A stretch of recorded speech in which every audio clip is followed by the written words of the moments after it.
한 2개월 전쯤이었는데요. 어느 주일날 오전 예배를 마치고 제가 1층 교회 카페에 앉아 있는데 한 무리의 사람들이 들어왔습니다. 이 사람들이 누군가 했더니 우리가 보통 구원파라고 부르는 이단에 속한 사람들이었습니다. 이 구원파는 외국에서 시작이 됐는데요. 그게 이제 우리나라로 전해졌고, 한국 구원파를 처음 시작한 사람이 누구냐면 권신찬이라는 사람입니다. 근데 이 사람 이후로 이 구원파가 세 사람에게 이렇게 이어지는데요. 그게 이제 유병언, 박옥수, 이요한, 이 세 사람에게 구원파가 이어집니다. 우리가 아는 것처럼 유병언 씨는 세월호 사건으로 사망을 했습니다. 그리고 박옥수 씨는 지금 기쁜 소식 선교회를 조직해서 거기 단체를 이끌고 있고, 우리 정읍에는 우리 수성동에 마리서사가 있어요. 그 앞에 보면 정읍중앙교회라고 교회가 있는데 거기 구원파에 속한 교회입니다.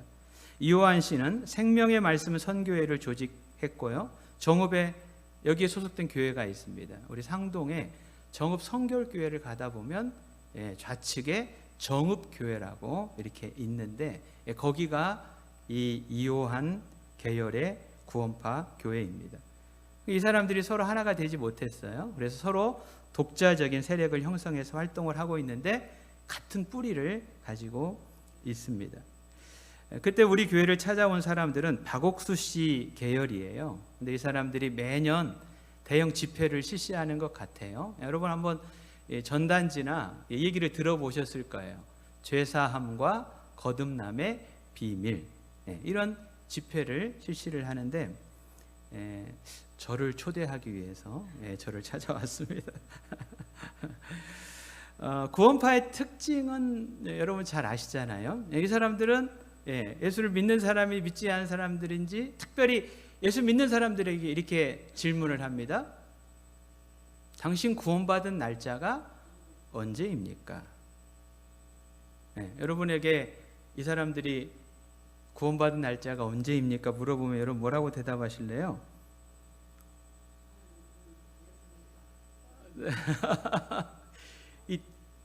대답을 못하면 이 사람들은 지금 구원받지 못했다라고 이야기를 합니다. 구원에 확신이 없는 것이고 잘못 믿는 것이고, 그 자기들에게 다시 와서 배워야 된다고 주장을 합니다.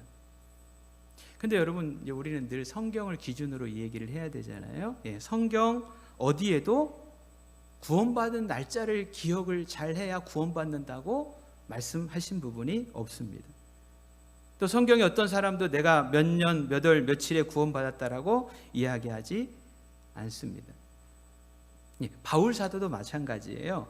우리가 살펴봤던 그 빌립보서 2장 12절 끝부분을 한번 보실까요? 빌립보서 2장 12절, 항상 복종하여 두렵고 떨림으로 뭐하라 그래요? 너희 구원을 이루라, 이렇게 얘기를 하고 있습니다. 두렵고 떨림으로 너희 구원을 이루어라. 이렇게 바울이 이야기했다고 해서 바울이 구원에 확신이 없다라고 우리가 생각하면 안 되고요. 바울이 구원을 여기서는 이렇게 이야기하고 또 다른 부분에서는 좀 각도를 다르게 얘기하는데, 크게 생각을 해보면 바울은 구원을 세 가지로 설명을 하고 있습니다. 근데 이게 구원을 이해하는데 굉장히 중요해요.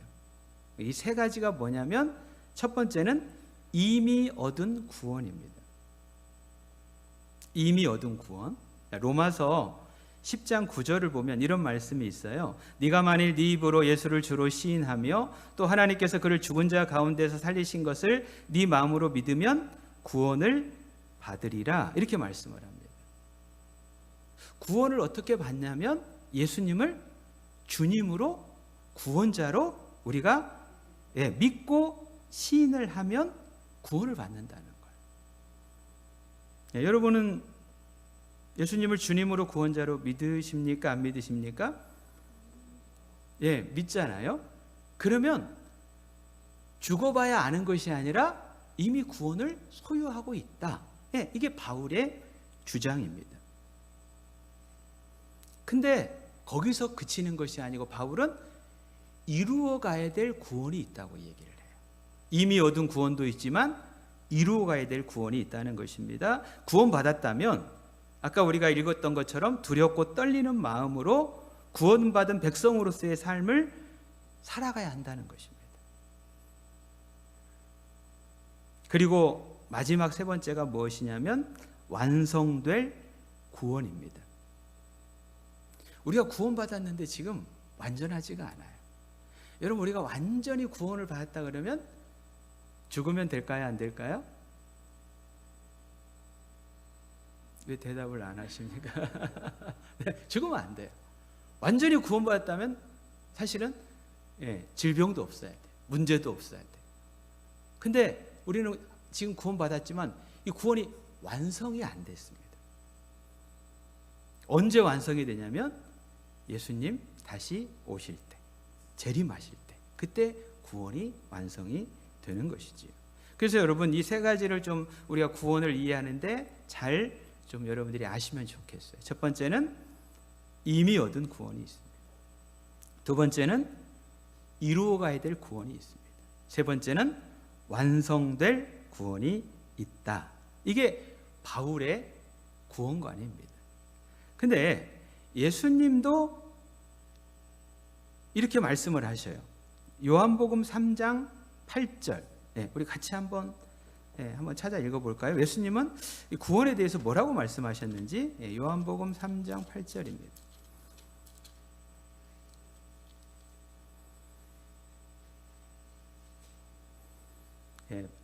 신약 성경 145쪽. 같이 한번 읽어볼까요? 시작. 바람이 임으로 불매 내가 그 소리를 들어도 어디서 와서 어디로 가는지 알지 못하나니 성령으로 난 사람도 다 그러하니라. 아멘. 여기 보니까 성령으로 난 사람이라는 말이 있는데, 이 성령으로 났다는 것은 쉽게 말하면 구원받은 사람이라는 그런 이야기입니다. 근데 이 구원받은 사람의 특징이 뭐냐면 예수님이 그래요. 바람이 막 부는데 사실 우리가 바람 부는 거를 어디서 와서 이 바람이 어디로 가는지 잘 정확히 알 수는 없어요. 근데 분명한 것은 뭐죠? 바람이 분다는 것입니다. 그거는 정확합니다. 마찬가지로 구원이라고 하는 것도 내가 몇 년, 몇 월, 며칠에 정확히 몇 시에 구원받았는지 말을 할 수 없지만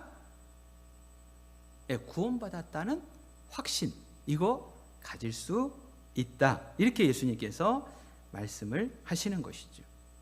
제가 이게 서론 부분을 좀 길게 말씀드린 이유는 뭐냐면 이 구원파가 주장하는 구원받은 날짜를 자꾸 강조하는 위험성을 제가 말씀을 드리려고 하는 것입니다.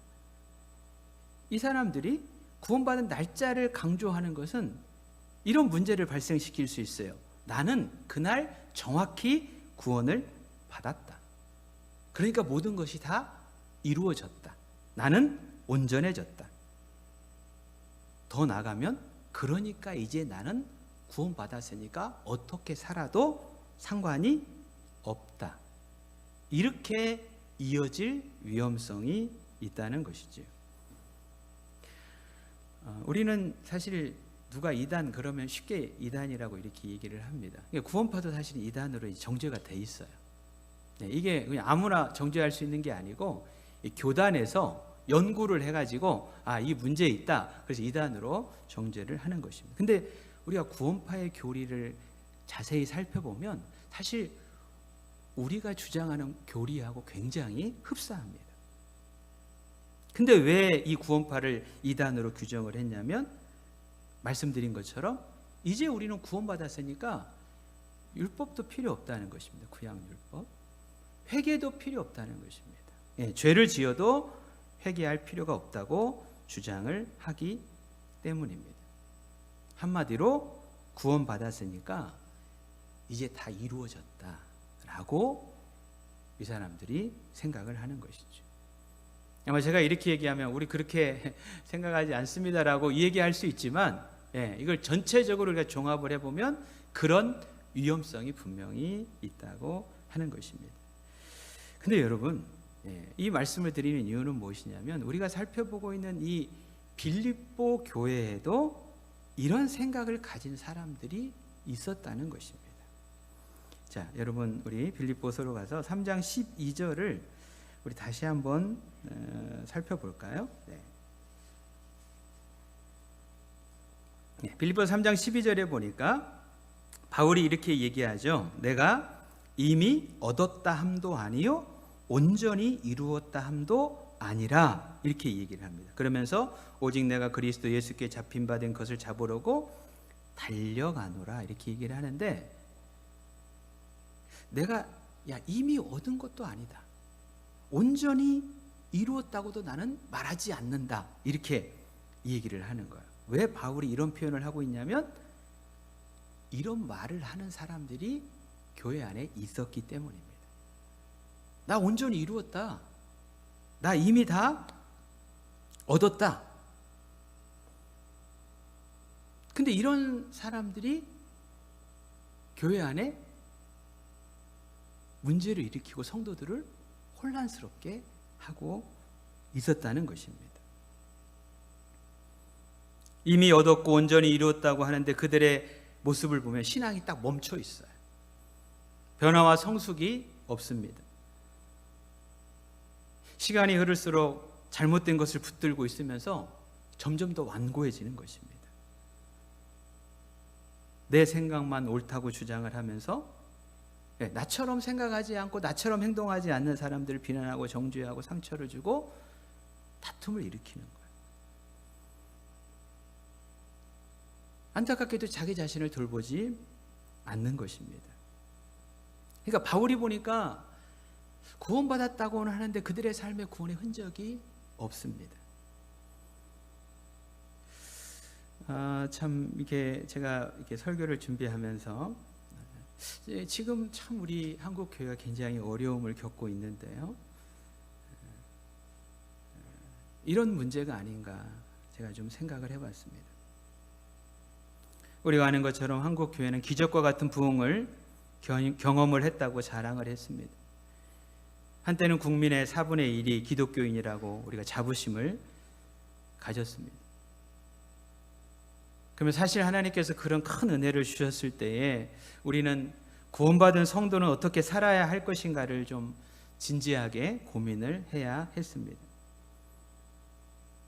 신앙을 통해 가지고 세상 사람들처럼 세상의 성공과 부를 추구할 것이 아니라 두렵고 떨리는 마음으로 구원에 합당한 삶을 통해서 세상에 빛을 비추고 선하고 따뜻한 영향력으로 이 세상을 하나님께로 인도하는 그 역할을 교회가 감당을 해야 했다는 것이죠. 근데 우리는 그렇게 하지 못했습니다. 세상과 다르지 않았습니다. 근데 이게 시간이 가면서 점점 더 완고해지는 것입니다. 이제는 자신들이 하나님인 것처럼 품어야 될 세상을 심판하고 정죄를 일삼고 오히려 공격하고 위협을 가하고 있는 그런 현실을 우리는 맞이하고 있습니다. 기독교가 굉장히 무례한 기독교가 됐다고 얘기를 합니다. 세상의 외면과 조롱을 받고 있습니다. 이게 굉장히 사실 안타까운 현실이죠. 그리고 이게 사실 누구의 잘못이라고 손가락질할 수가 없습니다. 우리 모두의 잘못입니다. 여기에서 우리는 회복이 필요하다는 것이죠. 그래서 바울이 이런 사람들을 향하여서 또 이런 상황 가운데 놓여 있는 빌립보 교회를 향하여서 우리 지난 시간에 살펴봤던 빌립보 3장 12절부터 14절까지의 이야기를 하면서 우리가 구원받았다 그러면 그런 성도들은 어떻게 살아야 되는지를 설명을 하고 있습니다. 우리 다시 한번 말씀을 좀 정리를 해보면, 여러분 우리가 구원받았다는 것은 무엇이라고 말씀을 드렸습니까? 예수님께 사로잡힌 것입니다. 내가 예수님을 붙잡고 나 구원시켜 주세요라고 얘기한 것이 아니라 예수님이 우리를 사로잡아 주신 것이죠. 죄인인 나를 큰 은혜로 사로잡아 주신 것, 예, 거기에 우리가 감사해서 이제는 우리가 예수님을 붙들기 위해서, 닮기 위해서 달려가는 것이 신앙이라고, 그것이 성숙한 성도라고 바울은 가르쳐 주고 있죠. 예, 그리고 이제 오늘 15절 말씀이 이어지고 있습니다. 예, 15절 우리 다시 한번 읽어보면서, 여러분 15절을 읽으면서 조금 궁금한 점이 있나 없나 한번 생각을 하면서 한번 읽어보시죠. 앞에하고 조금 다른 표현이 있는 것 같은데 우리 15절 같이 한번 읽겠습니다. 시작. 그러므로 누구든지 우리 온전히 이룬 자들은 이렇게 생각할지니,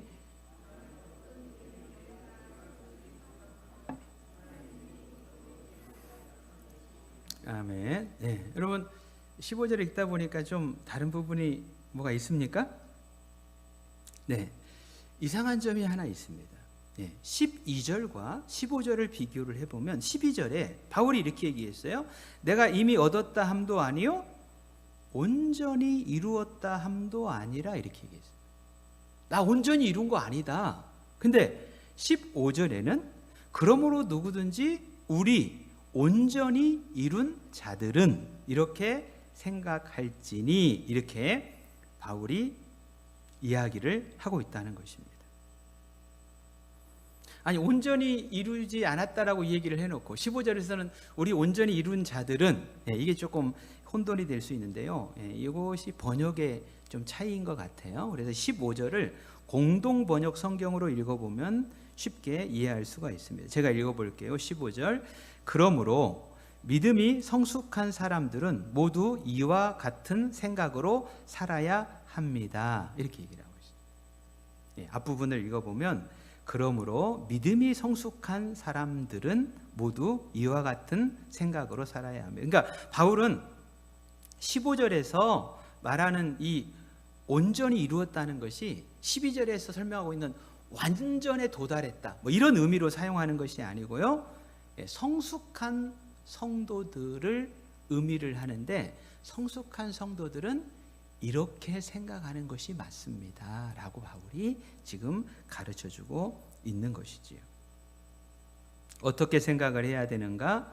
성숙한 성도라고 한다면 내가 다 이루었다 라고 하면서 교만하고, 다 이루었으니까 이제 더 이상 할 것 없다, 배울 것 없다, 성장이 멈춰버리고 그것 때문에 문제를 일으키는 사람이 되면 안 되고, 나를 잡아주신, 구원해주신 그 주님의 은혜에 감사해서 계속해서 달려가는, 변화하고 성숙하는 그런 신앙이 되어야 합니다. 이게 성숙한 신앙입니다 라고 바울이 강조하고 있는 것이지. 오래전에 어떤 성도님 한 분이 저에게 이런 질문을 했습니다. 자신은 젊은 날에 예수를 믿고, 이분이 30이 못 돼 가지고 예수님을 믿은 것 같아요. 젊은 날에 예수를 믿고 신앙생활을 해서 이 젊은 때 놀고 싶어도 못 놀고, 오늘도 우리 그렇지만 주일날 어디 가지도 못하고, 예수 믿기 전에는 아주 음주 가무도 즐기고, 그렇게 했는데 그것도 하기가 어렵고, 없는 살림에 헌금도 해야 되고, 시간 내서 봉사해야 되고, 근데 봉사하는 것도 쉽지가 않더라는 것입니다. 뭐 사람들 눈치 봐야 돼요. 때로는 상처받고. 근데 그렇게 해서 이제 신앙생활하면서 그래도 천국 가겠다고 그렇게 신앙생활 하는데, 근데 자기가 보니까 어떤 사람은 젊은 날에 놀 것, 즐길 것 다 즐기고 마음대로 살다가 이제 힘이 없고 다 늙어가지고 예수를 믿는 분들이 있더라는 것입니다. 아니, 심지어는 죽기 며칠 전에 예수 믿고 천국 가는 사람들이 있더라는 것입니다. 이분의 이야기가 억울하다는 거예요. 그게 참 이해가 안 된다는 거예요. 제가 그 얘기를 들으면서 그분의 마음속에, 여러분도 그렇게 생각이 드십니까? 대답을 안 하시는 것이 그런 생각이 드시나 보네.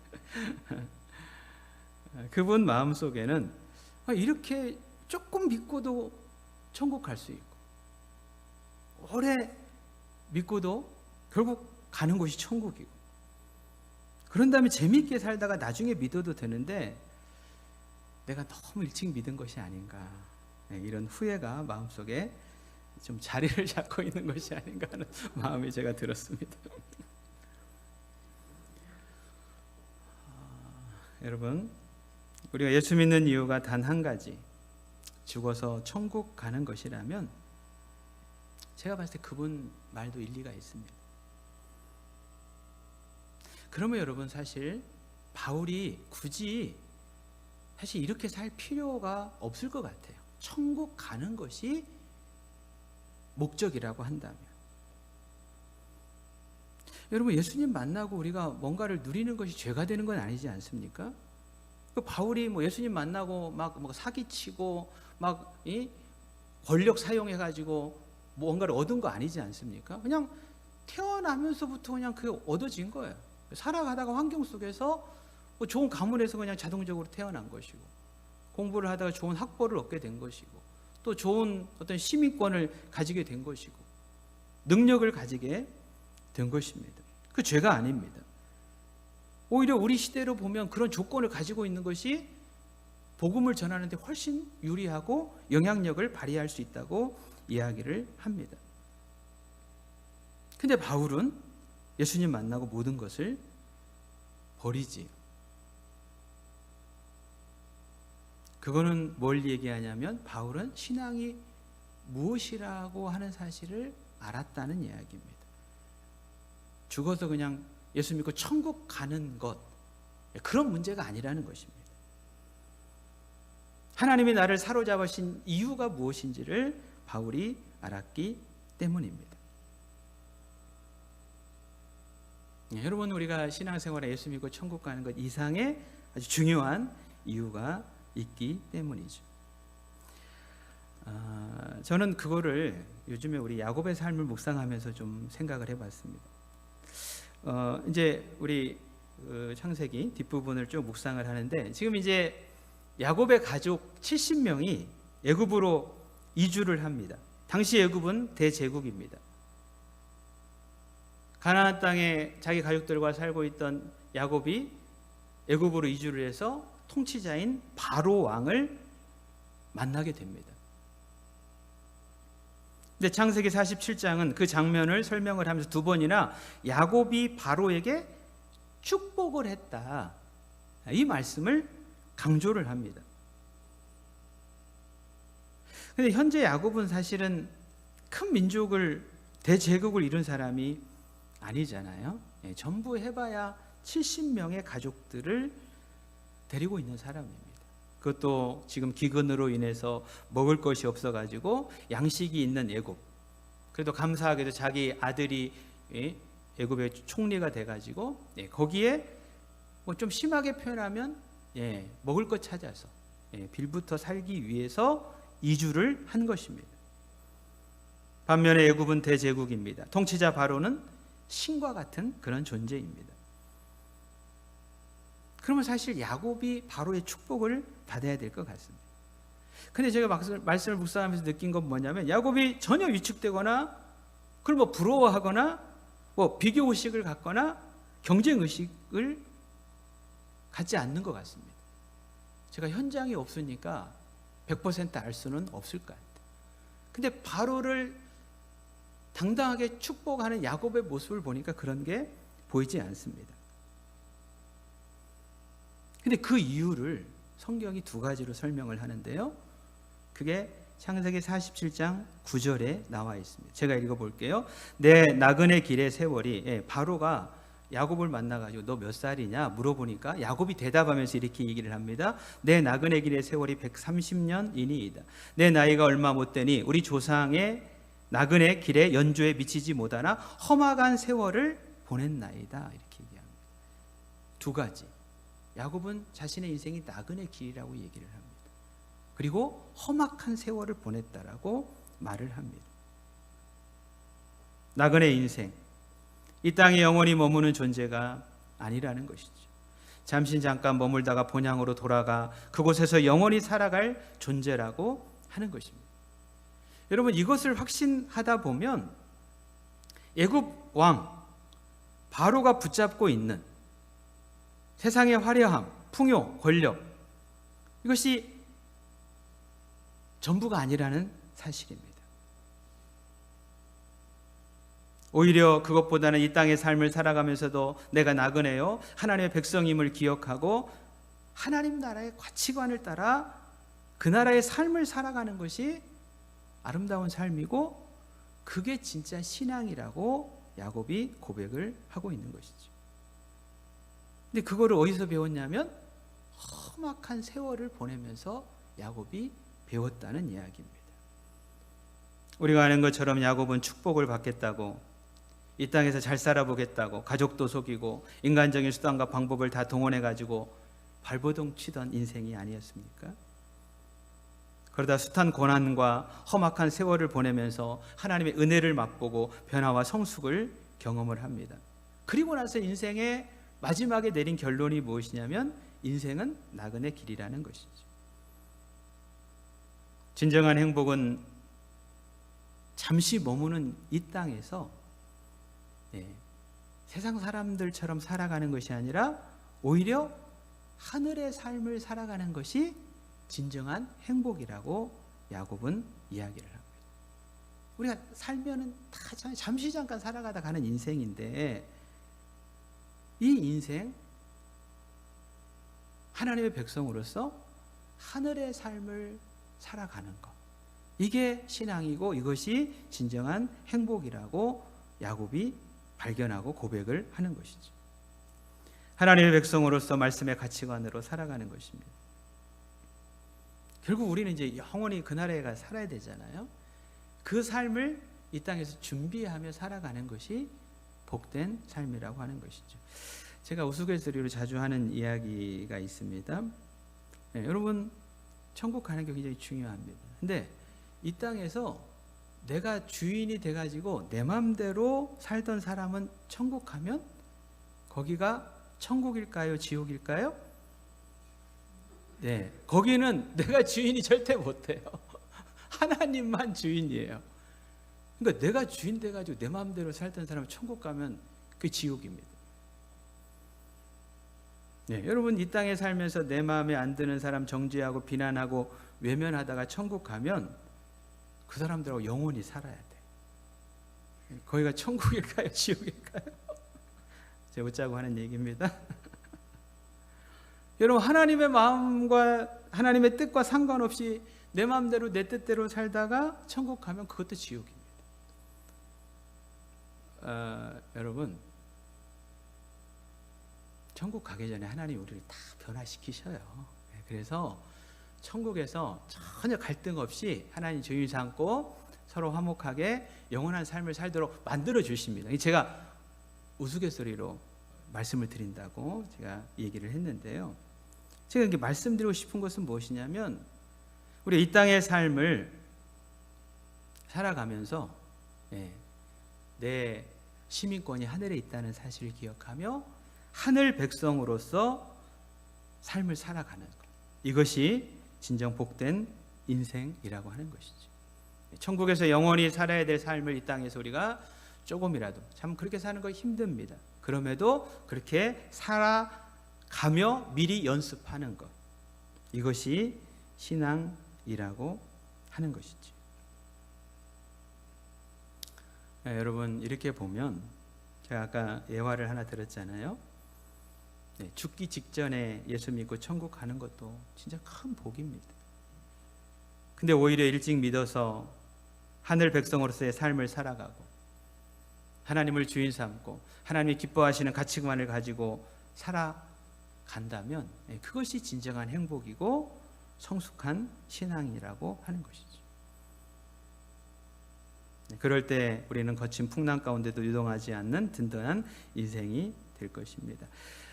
말씀을 좀 마치도록 하겠습니다. 우리는 지금 코로나 시대를 지내고 있습니다. 사실 단절을 우리는 경험을 하고 있습니다. 힘들고 미래가 불안한 시기를 살아가고 있습니다. 근데 제가 광고 시간에도 말씀드린 것처럼 이때가 우리 그리스도인들에게는 대단히 중요한 우리 자신들의 신앙을 점검할 수 있는 시간이라고 생각을 합니다. 근데 그동안에 신앙생활을 했는데 그 이유가 무엇이었는가? 내가 어떤 직분을 가지고 있었기 때문이었는가? 아니면 어떤 일을 맡았기 때문이었는가? 아니면 사람들과의 관계가 연결되어 있기 때문이었는가? 아니면 체면 때문이었는가? 이제는 그거 없이 이제 우리는 하나님 앞에 홀로 서야 되는 그런 시간을 맞이하고 있습니다. 그렇다고 한다면 이런 시간 속에서 우리는 하나님 앞에 우리가 홀로 서서 나 같은 죄인을 사랑해 주셔서 사로잡아 주신 주님의 은혜에 감사하고 그 사랑으로 앞으로도 어떤 상황과 환경 속에서도 나를 붙잡아 주시고 인도해 주실 것 확신하면서 우리가 어느 곳에 있든지 내가 영원한 하늘 백성임을 기억하고 그 백성답게 살아가는 우리 늘봄 성도들이 될 수 있기를 원합니다.